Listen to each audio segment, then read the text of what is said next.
On entend souvent parler de genre, des genres masculins, féminins, de masculinité, féminité, mais concrètement, c'est quoi le genre?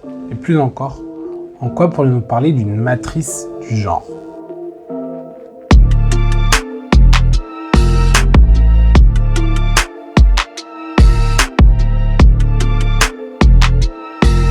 J'appelle matrice du sexe-genre un système d'ordonnancement qui, en raison d'une norme socio-lexicale, produit et reproduit les modalités de pratique et d'interaction d'un ensemble de personnes au sein d'un espace défini. Pour le dire autrement, il s'agit de montrer en quoi le concept de genre a été créé par les humains et a été instauré comme la principale règle d'organisation de nos sociétés.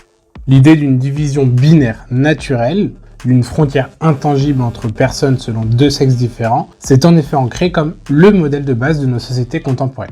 Tout est construit pour être convaincu du caractère naturel, du féminin et du masculin.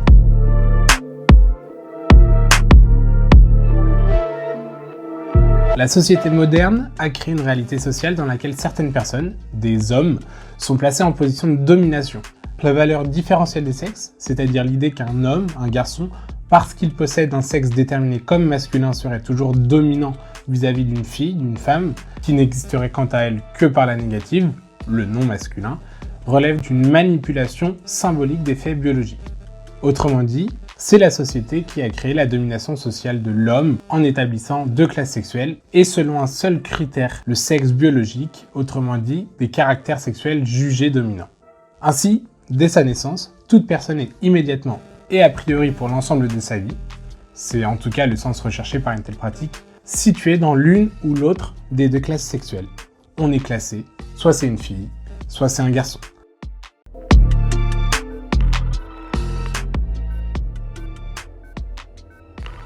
Ces rapports sociaux de sexe, légitimés par les institutions sociales, sont alors normalisés et incorporés dans l'expérience individuelle au moyen des rôles de genre. Autrement dit, le genre a le pouvoir d'impacter concrètement les pratiques et les imaginaires.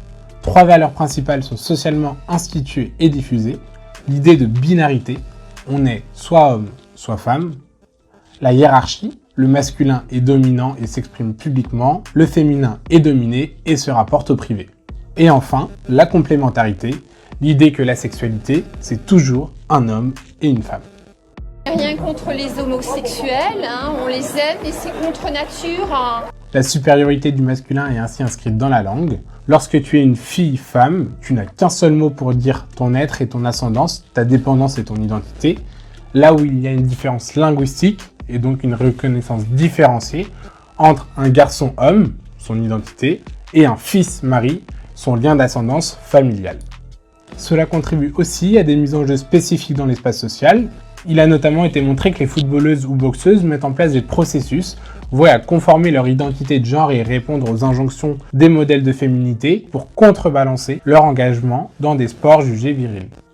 Cela passe aussi par une organisation différentielle de l'espace public en fonction de son sexe ou de son genre, l'existence de toilettes et de vestiaires sportifs ou bien hommes ou bien pour femmes, qualitativement différentes, est ici une traduction limpide du rôle de l'espace et de son ordonnancement dans la réaffirmation quotidienne de la catégorisation sexuée et genrée.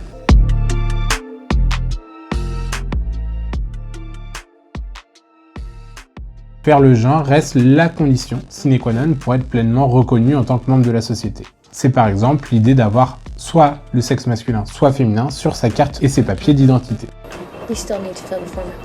Accepter le genre, c'est donc accepter la réalité sociale telle qu'elle est proposée.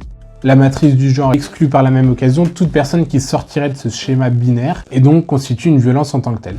Les débats autour de l'intersexualité et de l'hyperandrogénie des athlètes persistent d'ailleurs aujourd'hui encore, à l'image des règlements édictés concernant les athlètes comme Djuti Chand ou Caster Semenya, ou encore la prise de parole du président de la commission médicale du CNOSF, Alain Calmat, qui a assimilé l'intersexualité à une forme de dopage. Nous interrogeons et nous sommes assez préoccupés par les nouvelles façons de se doper.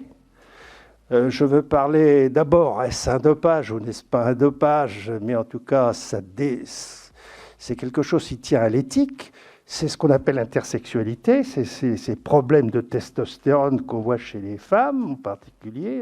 Le corps masculin, lui, au contraire, semble intouchable. Il s'impose comme référence unique, comme le seul corps socialement légitime. La différence est ainsi normalisée avec l'idée que les hommes sont toujours meilleurs, plus doués, plus rapides, plus forts. Pourtant, les performances des sportifs, comme dans d'autres domaines, tentent à montrer que, malgré les différences anatomiques pouvant exister et l'influence du contexte socio-culturel sur ces résultats, les femmes peuvent être meilleures que les hommes. On peut penser à Florence Artaud en voile, Jasmine Paris en marathon, Lynn Hill en escalade, et bien d'autres. Le genre est donc bien, à l'instar de la race, une puissante fiction, et insister sur cette importance du genre, cette différence particulière comme modalité et définition de l'organisation de nos pratiques sociales, relève donc bien plus d'un choix politique et d'un discours social que d'une quelconque réalité scientifique. Plus largement, cela entretient et entérine l'idée d'association entre féminin et passivité d'une part, et d'autre part maîtrise technique et spatiale et virilité masculine. De cela découlent des comportements violents, mettant en pratique ce genre et reproduire ce schéma, homme actif dominant, femme passive dominante. Cette consécration du modèle masculin hégémonique unique et ses idéaux de virilité, hétérosexualité, force, domination contribuent de manière directe à la survenue des violences sexuelles dans l'espace social. Dès lors, repenser l'ordre de genre dans une société peut jouer un rôle essentiel dans la prévention des violences patriarcales, des violences sexistes et sexuelles. Words, ideas, and